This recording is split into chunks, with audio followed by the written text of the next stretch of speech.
नमस्कार सर, मेरा नाम राजू है। काफ़ी लोग एनपीएस में पैसा इन्वेस्ट करते हैं, मतलब 50,000 साल का उनको एडिशनल टैक्स बचाना है तो एनपीएस में जमा करते हैं। मुझे आज तक समझ में आया ही नहीं एनपीएस क्या होता है। मेरा भी इनकम इतना है कि टैक्स हर साल आ ही जाता है, पर मुझे कभी समझ ही नहीं आया एनपीएस, तो मैंने कभी उसमें पैसा इन्वेस्ट ही नहीं किया। जैसे कि मुझे इंश्योरेंस प्रोडक्ट कभी समझ में नहीं आया। मैं इंश्योरेंस प्रोडक्ट में पूछता हूँ कि 1 साल पैसा दिया, 2 साल पैसा दिया, 1-1 लाख रुपए करके। अब उसके बाद ऐसा स्थिति हो गया कि हमारा जॉब चला गया, अब हम पैसे नहीं दे पाएंगे 2 साल के बाद, तो क्या वो 2 लाख रुपए मुझे वापस मिल जाएंगे? तो आंसर मिलता है इंश्योरेंस कंपनी की तरफ से, नहीं, वो आपको 2 लाख रुपया वापस नहीं मिलेंगे। या एक ही बार 1 लाख दिया, उसके बाद नहीं दिया तो वापस नहीं मिलता। तो मुझे कभी प्रोडक्ट समझ में ही नहीं आया, जो पैसे हमने दिए मूलधन भी वापस नहीं मिल रहा है, तो ये कर क्या रहे हैं हमारे पैसे के साथ। ठीक उसी तरह मुझे कभी एनपीएस समझ में नहीं आया। ये कैलकुलेशन इस तरह से, जो मैं मोटा मोटी समझाना चाहता हूं अपने आप में, वो कैलकुलेशन इस तरह से है कि 50% मान लेते हैं इक्विटी में पैसा रहता है और 50% डेट में पैसा रहता है। मान लेते हैं मैं एनपीएस में पैसा इन्वेस्ट करता हूं 50,000 रुपया साल का टैक्स बचाने के लिए, तो 50% वहां इक्विटी में रहता है और 50% डेट में रहता है। तो 25,000 रुपया सालाना में डालता हूं आने वाले 25 साल के लिए, और इक्विटी पोर्शन यदि 15% का रिटर्न मिले, जो 25,000 साल का मैं डाल रहा हूं आने वाले 25 साल तक के लिए। यही करते हैं ना कि हम एनपीएस में डाल रहे हैं, बुढ़ापे में हमें खूब सारा पैसा मिल जाएगा, रिटायरमेंट हमारा खूब अच्छा से चल जाएगा, किसी से पैसा मांगना नहीं पड़ेगा, ना बच्चों से मांगना पड़ेगा, ना किसी के सामने हाथ फैलाना पड़ेगा, हमारा पैसा ही इतना हो जाएगा कि उससे हमारा जीवन यापन हो जाएगा। तो 25,000 रुपये सालाना 25 साल के लिए जमा किया, 15% के रेट से इक्विटी पोर्शन 68,40,000 रुपये बना दिया। वहीं दूसरा जो 50% पैसा है डेट फंड में है, यानी 25,000 रुपये सालाना डेट में जा रहा है, और वहां मैं मात्र 6% का रिटर्न कैलकुलेट करूं तो 25,000 साल का आने वाले 25 साल के लिए डेट इंस्ट्रूमेंट में जो पैसा जमा हो रहा है, वहां से पैसा बनता है 14,50,000 रुपया। दोनों को जोड़ दीजिए तो पैसा आया 82,90,000 रुपया। तो जो कोई व्यक्ति 50,000 साल का एनपीएस में इन्वेस्ट कर रहे हैं तो 82-83 लाख रुपया उनके पास आ जाएगा। अब यहाँ पे एक दूसरा कैलकुलेशन देखते हैं जो मुझे समझ में आता है कि 50,000 रुपया साल का जो हम पैसा इन्वेस्ट करने जा रहे हैं एनपीएस में, उसमें से हम 15,000 रुपया टैक्स दे देते हैं। हम हायर स्लैब में आते हैं, 30% के स्लैब में आते हैं, 30% पैसा हमने पे कर दिया, यानी 15,000 रुपया हमने टैक्स दे दिया। अब कितना बचा हमारे पास? 35,000 रुपया।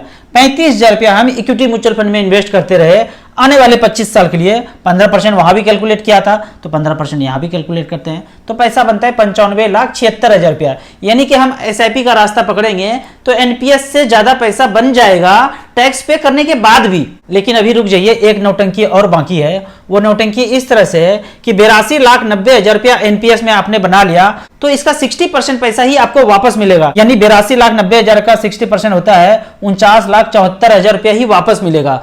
बाकी पैसा 33,16,000 जो बचा, इससे आपको कोई ना कोई एन्युटी प्लान, पेंशन प्लान खरीदना पड़ेगा फोर्सली। या तो आप एलआईसी से खरीद लीजिए, एसबीआई से खरीद लीजिए, एचडीएफसी, आईसीसी, आपका जो मर्जी है, जिससे मर्जी है, आप वो एन्युटी पेंशन प्लान दूसरे किसी कंपनी से खरीदना ही पड़ेगा, आपको ये वापस नहीं मिलेंगे। तो यहाँ पे जो क्वेश्चन है जो मुझे सताता है, जिसका आंसर मुझे कहीं नहीं मिला, कि ये जो 33,16,000 रुपया डाला पेंशन प्लान में, उससे पेंशन कितना मिलेगा आज कोई बताने के लिए तैयार नहीं है। कितना पेंशन मिलेगा ये पता ही नहीं है। अच्छा, मान लेते हैं कि 60 साल के एज में रिटायर किया और आने वाले 30 साल तक जिंदा रहे, यानी 90 साल तक जिंदा रहे। ऐसा हो सकता है ना कि कोई व्यक्ति 90 साल तक जिंदा रहा, 60 साल में एनपीएस का अकाउंट क्लोज कर दिया। अब जो ये पैसा 33,16,000 बचा, इसमें कितना पेंशन मिलेगा आज तो ये कोई बता ही नहीं रहे। और ये पैसा 30 साल के बाद ये मैच्योरिटी पे कितना मिलेगा? मिलेगा भी नहीं मिलेगा, इसका आंसर हमें नहीं मिला कहीं पे। किसी को पता हो तो हमें जरूर बताएंगे, पर मुझे जो पता है मैं वो कैलकुलेट कर रहा हूं कि 33,16,000 को आने वाले 30 साल तक के लिए इन्वेस्ट करके छोड़ दें, ये सोच के कि ये पैसा नेक्स्ट जनरेशन को गिफ्ट हो जाएगा, तो मात्र 13% का रिटर्न कैलकुलेट करूं तो पैसा बनता है 12,97,00,000 रुपया। ये फिगर आपको नहीं समझ में आया होगा, मैं फिर से समझाता हूं कि 33,16,000 जो एन्युटी प्लान में पैसा जा रहा है, वहां से पेंशन मिलेगा, कितना मिलेगा ये पता नहीं। बाद में जब हम नहीं रहेंगे तो वो पैसा किसी को मिलेगा या नहीं मिलेगा ये भी पता नहीं। क्या वो जो कंपनी पेंशन दे रहे हैं वो अपने पास रख लेंगे या हमें दे देंगे ये पता नहीं है। पर हम यदि इसी 33,16,000 को एसबीआई म्यूचुअल फंड में छोड़ दें, SBI mid cap, global fund, SBI equity fund, SBI flexi cap में छोड़ दें, और वो 30 साल में 13% का रिटर्न डिलीवर करे पोर्टफोलियो, तो पैसा बनता है 12,97,00,000 रुपया। ये कुछ छोटा छोटा कैलकुलेशन है जिसको करने के बाद मैं कभी डिसाइड नहीं कर पाया कि मैं एनपीएस में पैसा कैसे इन्वेस्ट करूं।